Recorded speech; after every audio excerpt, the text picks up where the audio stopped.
बोलो सियावर रामचंद्र की। तो पिछले कथा में आप लोगों को बताए थे कि स्त्री पुरुष को संभोग कैसे करना चाहिए। स्त्री पुरुष संभोग कब करे कि उसको पुत्र रत्न की प्राप्ति हो। पिछली कथा में आप लोगों को बताए थे कि पुत्र प्राप्ति कैसे होगा। बहुत सारे लोगों ने प्यार दिया और प्रश्न भी किया कि महाराज जी हमें 2 पुत्रियां हैं और 2 बच्चियों को एक भाई चाहिए। बिल्कुल प्रश्न किया तो हमने आप लोग को बताया था पहले वीडियो में, किसी किसी के मन में शंका है कि कृष्ण पक्ष में करे या कि शुक्ल पक्ष में करे। शंका भी होना संभावित है। किसी ने पूछा कि किस तिथि को करे, किसी ने पूछा कि स्वामी जी किस बार को करे। तो हर स्त्री पुरुष को एक मन में कामना रहती है, उसको एक बेटा हो, उसको एक बेटा हो। हर स्त्री पुरुष के मन में एक कामना रहती है और उसके लिए वो बहुत सारे प्रयत्न भी करता है। स्त्री पुरुष को चाहिए कि वे सावधानियों को बरतते हुए शास्त्र सम्मत आचरण करके, जब कोमल चंद्रमा पुष्य, श्रवण, मृगशीरा, हस्त, पुनर्वसु और तीनों उत्तरा जब अश्विनी नक्षत्र में हो और शुक्ल पक्ष में एकम, 2, तीज, पंचमी, सप्तमी, दशमी, एकादशी और त्रियोदशी तिथि को वर्जित है। आप समझेंगे कि महाराज जी इतने तिथियां बता दी आपने वर्जित, तो कैसे होगा। तो उसके लिए भी उपाय है।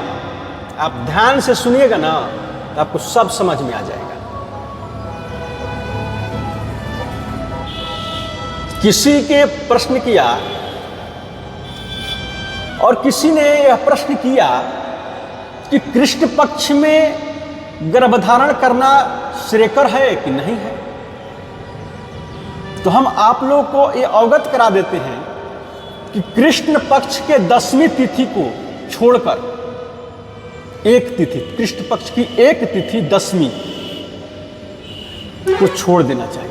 उस दिन गर्भ धारण नहीं करना चाहिए। उसके बाद सभी तिथियों को आप गर्भ धारण कर सकते हैं। किसी ने यह भी प्रश्न किया कि किस दिन करना चाहिए, किस बार को करना चाहिए। तो ये मन में स्वाभाविक ही शंका होती है। मन में इंसान को नेचुरल है।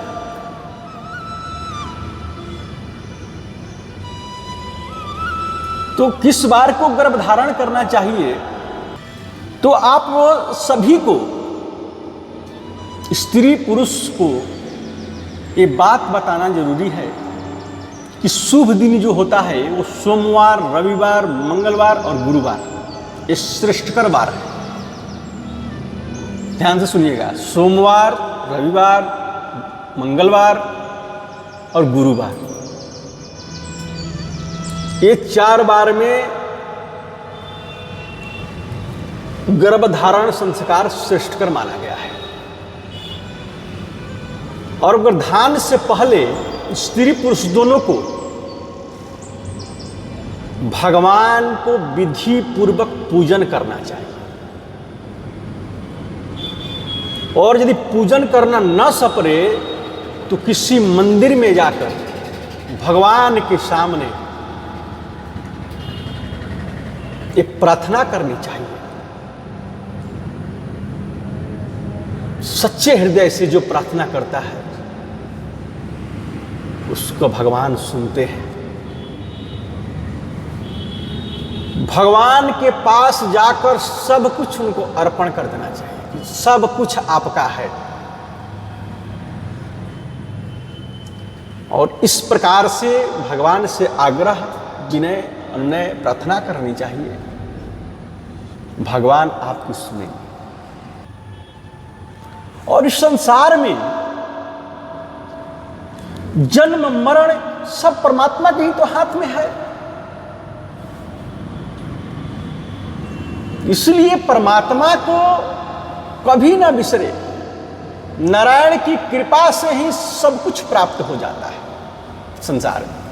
आप लोग को चाहिए कि जब पुत्र प्राप्ति के लिए संभोग करें तो मासिक धर्म के आने के बाद पुत्र प्राप्ति के यदि मन में लालसा और चाहत हो तो मासिक धर्म के आने के 6ठे दिन, 8वें दिन, 10वें दिन, 12वें दिन, 14वें दिन, 16वें दिन, 18वें दिन, जितनी बातें हम आप लोगों को बता रहे हैं ना, ये 100% सत्य है।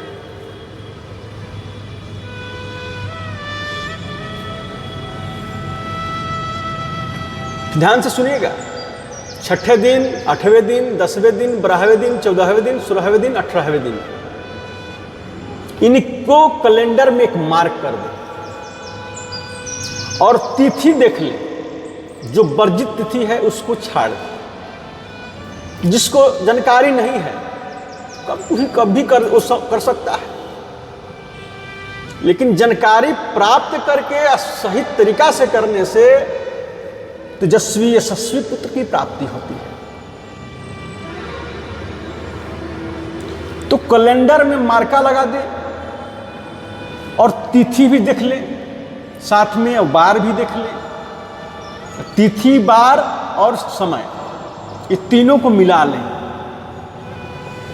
और तीनों को मिलाकर उस दिन पति पत्नी धर्मानुसार आचरण करते हुए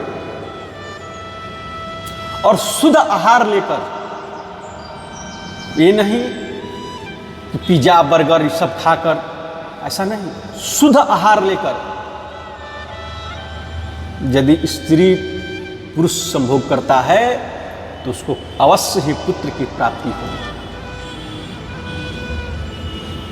और जिस भी स्त्री पुरुष को पुत्री की आवश्यकता है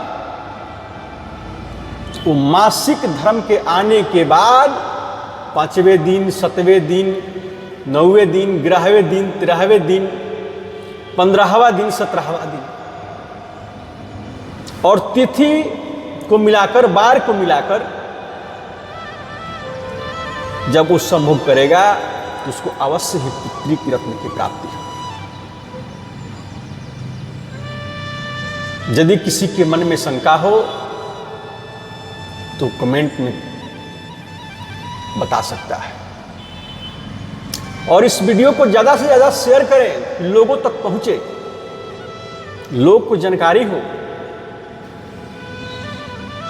लाइक करें, शेयर करें, कमेंट करें।